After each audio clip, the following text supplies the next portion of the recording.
అందరికీ 76వ గణతంత్ర దినోత్సవ శుభాకాంక్షలు. భారతదేశంలో ఉన్న బడుగు బలహీన అట్టడుగు వర్గాల ప్రజలకు డాక్టర్ బాబాసాహెబ్ అంబేద్కర్ రాసిన రాజ్యాంగం అమలైన రోజు అసలైన స్వాతంత్ర్యం వచ్చింది.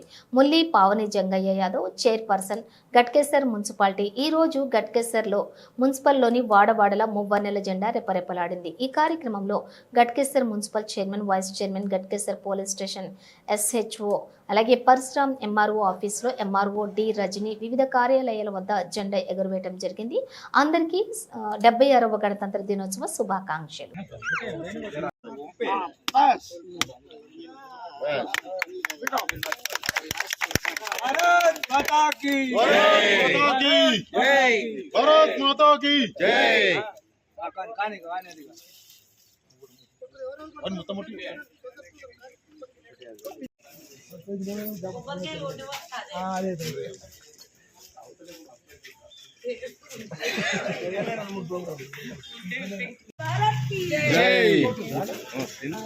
అనాలట లాస్ట్ లో రెండు పదాలు అనాలి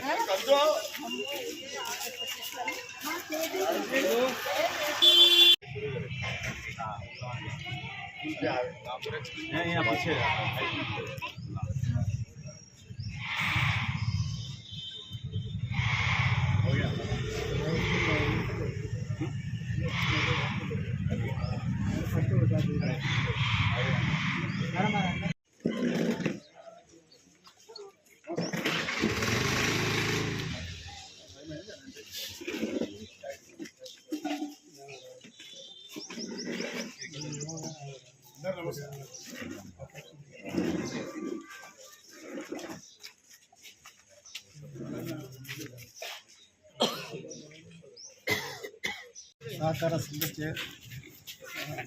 సంఘంలో ఆఫీసులో గణతంత్ర దినోత్సవం జరిగిన సందర్భంగా వచ్చిన అందరికీ హృదయపూర్వక ధన్యవాదాలు చెప్తూ ఈ 76వ సంవత్సరంలో ఏదైతే గణతంత్ర దినోత్సవం జరిగిందో అది ఈ కార్యక్రమానికి అందరూ గ్రామ పెద్దలు, సుధీర్ రెడ్డి గారు, మాజీ మంత్రి, ఎమ్మెల్యే గారు ఇచ్చేసినందుకు చాలా సంతోషం.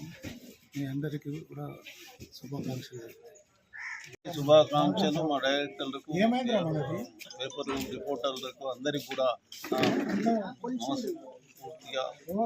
నమస్కారం చేస్తూ మేము మా బాడీ కూడా అందరూ కూడా సహకరించి మంచి డెవలప్మెంట్ చేసి మంచి అభివృద్ధిలోకి తీసుకొచ్చాము. 5 సంవత్సరాలు కూడా అందరూ కూడా ఐక్యంగా ఉండి కూడా మేము అన్ని పనులు కూడా మేము అభివృద్ధి చేసుకుంటూ పోతూ ఉన్నాము. ఈ రోజు వరకు కూడా అందరూ కూడా మేము ఐకమత్యంగా ఉండి సంతోషంగా ఉన్నందుకు రైతుల శ్రేయస్సు కొరకు ఎంతో మేము కష్టపడి రైతుల శ్రేయస్సు కొరకు కృషి చేసి లాభాల్లోకి తీసుకెళ్ళి మరి రైతులకు కూడా అందుబాటులో ఉండు ఎప్పటికప్పుడు కూడా వెంటనే వాళ్ళకి అప్పులు ఇచ్చుకుంటూ అన్నీ ఇచ్చుకుంటూ కూడా మేము అన్నీ కూడా వాళ్ళకు సమృద్ధిగా మేము పనిచేసినందుకు మా బాడీకి అందరికీ కూడా కృతజ్ఞతలు చెప్తూ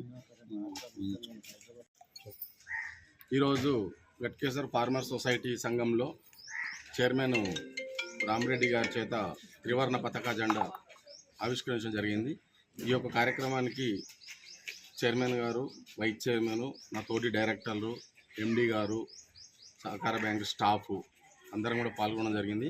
ఈ యొక్క జెండా కార్యక్రమానికి కూడా మాజీ ఎమ్మెల్యే గారు, ఇక్కడ సొసైటీ సొసైటీ చైర్మన్ చేసినటువంటి పెద్దలు సుధీరెడ్డి గారు, మున్సిపల్ చైర్మన్ గారు, వివిధ పార్టీల అధ్యక్షులు, రైతులు, కౌన్సిలర్లు పెద్ద ఎత్తున వచ్చి ఈ యొక్క జెండా వందన సమర్పణ తీసుకున్నందుకు కూడా అందరికీ శుభాకాంక్షలు తెలియజేస్తా ఉన్నాము. ముఖ్యంగా మా యొక్క పీరియడ్ 5 సంవత్సరాలు. ఈ ఫిబ్రవరి 15వ తారీఖు మా పీరియడ్ కూడా ముగిస్తుంది.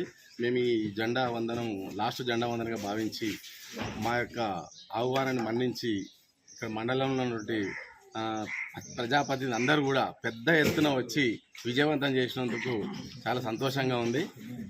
ఇంకా చెప్పాలంటే ఈ యొక్క త్రివర్ణ పతాకాన్ని, ఈ 3 రంగుల జెండాను కూడా మన తెలుగు రాష్ట్రానికి చెందినటువంటి పింగళి వెంకయ్య రచించినటువంటి ఈ త్రివర్ణ పతాకము ఇది మనకు దేశంలోనే మన తెలుగు రాష్ట్రానికి చెందిన పింగళి వెంకన్న గారు కూడా రచించిన పింగళి వెంకయ్య గారు ఈ త్రివర్ణ పతాకాన్ని రూపుదిద్దినందుకు కూడా మన తెలుగు రాష్ట్రానికి దేశంలోనే గర్వకారణము.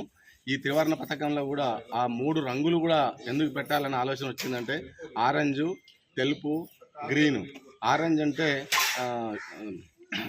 దాని ఆరెంజ్ అంటే శాంతి, తెలుపు శాంతి, సారీ ఆరెంజ్ త్యాగ నిరతి గురించి, తెలుపు ఏమో శాంతి గురించి, పచ్చదనం ఏమో అందులో ఉన్నటువంటి పంటలు పచ్చదనంతో దేశము ఉండాలని చెప్పి కూడా అందులో మధ్యన చక్రం కూడా అశోక చక్రం కూడా ఏర్పాటు చేయండి. అప్పుడు స్వాతంత్రం వచ్చినాడు మనకి ఎన్ని రాష్ట్రాలు అయితే ఉన్నాయో అందులో అన్ని ఆకులు చక్రంలో ఉన్నటువంటి ఆకులను కూడా రాష్ట్రాలు ఎన్ని ఉన్నాయో అన్ని పెట్టడం కూడా అని నిపుణులు చెప్తా ఉంటారు. అందుకు మనం ఈ త్రివర్ణ పథకాన్ని సంవత్సరానికి 2 సార్లు స్వాతంత్రం వచ్చిన రోజు ఆగస్టు 15వ తారీఖు, ఇలా జనవరి 26 రాజ్యాంగం వచ్చిన రోజు కూడా మనం ఈ త్రివర్ణ పథకాన్ని కన్నుల పండుగగా మేమైతే చిన్నప్పటి నుంచి స్కూల్కి పోతున్నప్పుడు ఎంత ఉత్సాహంగా ఉన్నామో ఈ రోజు కూడా నాకు 5:30కే మేలుకొచ్చింది. సేమ్ ఆ రోజు ఎట్లయితే ఉత్సాహంగా ఉన్నామో ఈ రోజు కూడా అంతే ఉత్సాహంగా ఈ యొక్క జెండా వందనాన్ని వచ్చి విజయవంతం చేసుకున్నాం మేమంతా. మీ అందరికీ నమస్కారాలు.